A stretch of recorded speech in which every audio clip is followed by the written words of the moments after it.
тарихы бар қазақтың ұлттық аспабы домбыраға арнайын деп отырмыз. Ал бүгінгі біздің кейіпкер тек домбыраның құлағында ғана ойнап қоймай, оны жасап шығаратын шебер.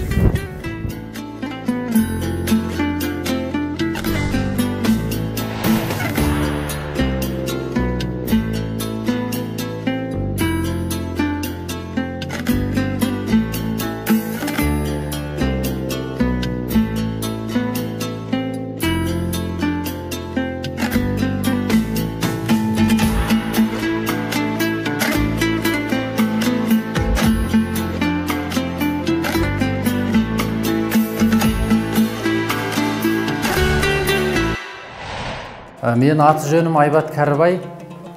Биыл 35 жастамын. Мен енді жалпы осы Қазақстанға 2012 жылы келгем, тіке осы Астана қаласына. Бұрын Пекин қаласында IT мамандығында университет бітіре сала осы Қазақстанға келдім. 4-ші курста оқып жатқан уақытымда Пекинде негіз сол жақта қалмақшы болып жатқан мәселе. Пекинде қалып, сол жерде өте жоғары, өте абыройлы сондай жұмыс орындары саналатын жерде жұмысқа тұрмақшы болып, жұмыс орнында дайын болып жатқан. Бірақ аяқ астынан шешімге келдім, мен ол Қытайдың арасында қалып қайтем, одан да өз еліме барайын да, сол жерден тірлігімді бастайын деген сияқты. Қазақстанға келгенде өте бір азат сезіндім өзімді.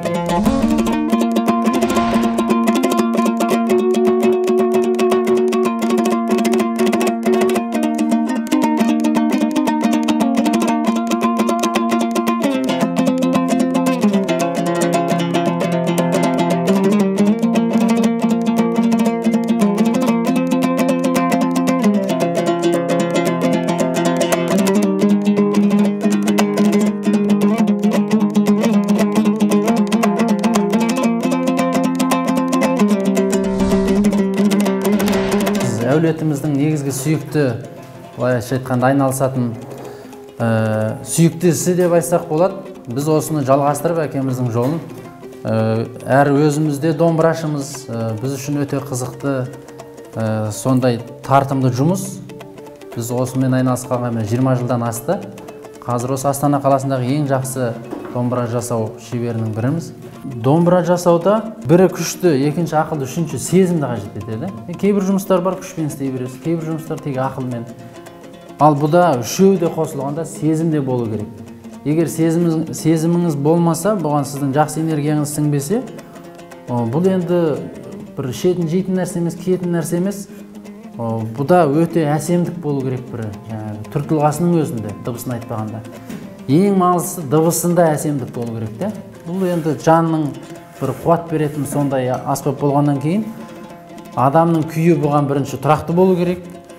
Екінші қолы әрі қайратты, күшті, әрі жіңішке деталдарына дейін дұрыс істей алатын, әсем істей алатын шебер болу керек.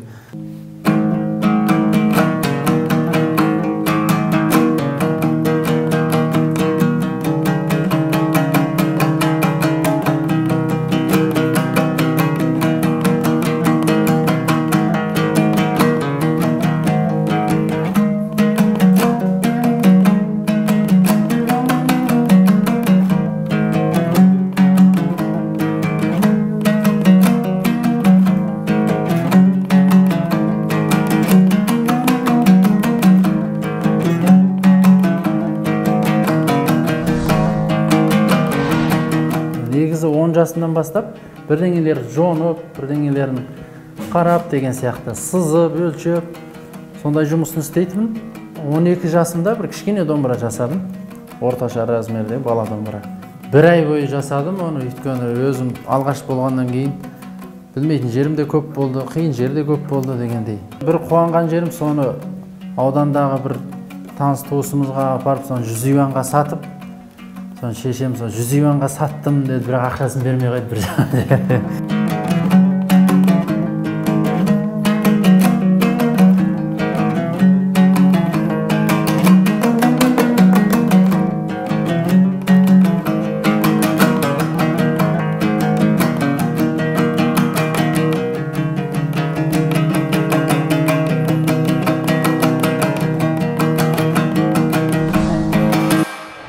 жасап бола салған кезде соң дыбысы бір шертіп, бір-екі күйдің қайырымын шерткенде бір ләззат береді.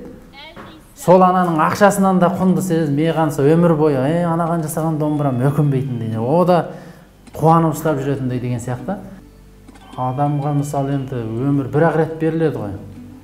Көп адамдар бар, дүниенің артында кете береді.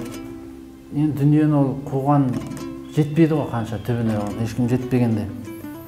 Өмірдің мәні, мен ойлаймын, өзіңнің ең сүйікті нәрселеріңнің, ең сүйікті сезімдеріңнің жанында көп болу, немесе сол сезімдерді өзің ойлағаннан көбірек сезіну.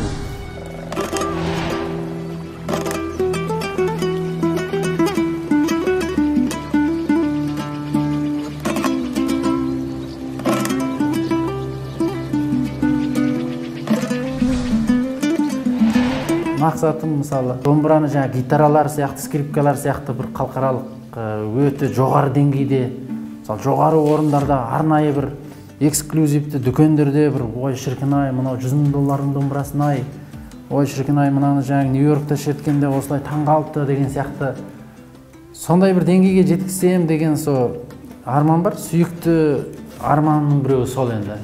Мен үшін қазір ең бағалы нәрсе ол азаттық. Бірінші ойдың азаттығы, сананың, сосын өзімнің жаңа тұрмыстағы азаттығым.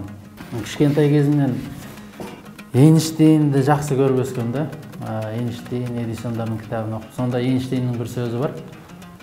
Адамның құны қоғамға қосқан еңбегімен өлшенеді деген. Сол кішкентай 9 жасымда сол сөзді естігем, ол кезде түсінбеген, бірақ қазір соны міне 10-20 жылдай болып қалған шығар, терең түсініп келе жатырмын.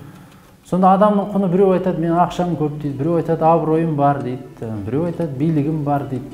Онымен өлшенбейді адамның құны. Қанша абыройың болса да, қоғамға не басқаларға тигізген бір пайдаң, көмегің болмаса, онда құның көк деймін. Менің қоғамға сіңіріп жатқан мысалы қазіргі еңбегім енді басқалар үшін болмашы шығар, бірақ мен дәл осы сүйікті ісімде болмағанда бір қазаққа жақсы дыбыс шығатын, жақсы сапалы ағаштан, жақсы сапамен әдемі домбыра сыйлай аламын мысалы, лайықты бағасында. Сол менің қосып жатқан үлесім. Ал одан бөлек мен жаңағыдай бір қиыншылығы бар отбасыларға домбырамды кейбіреуіне тегін бере саламын. Бұдан кейін де енді одан да көп үлес қосамын деп ойлаймын. Домбыра жағынан ғана емес, басқа да өзімнің жаңағы IT мамандығыма да енді ақырын көшу үстіндемін. О жағынан енді өте үлкен болашақта көп үлес қосамын деп ойлаймын. Қадыр Мырзалы ағамыз айтпақшы, нағыз қазақ қазақ емес, нағыз қазақ домбыра. Домбыраны насихаттап келесі ұрпаққа аманат етіп тапсыру ол тек біздің қолымызда.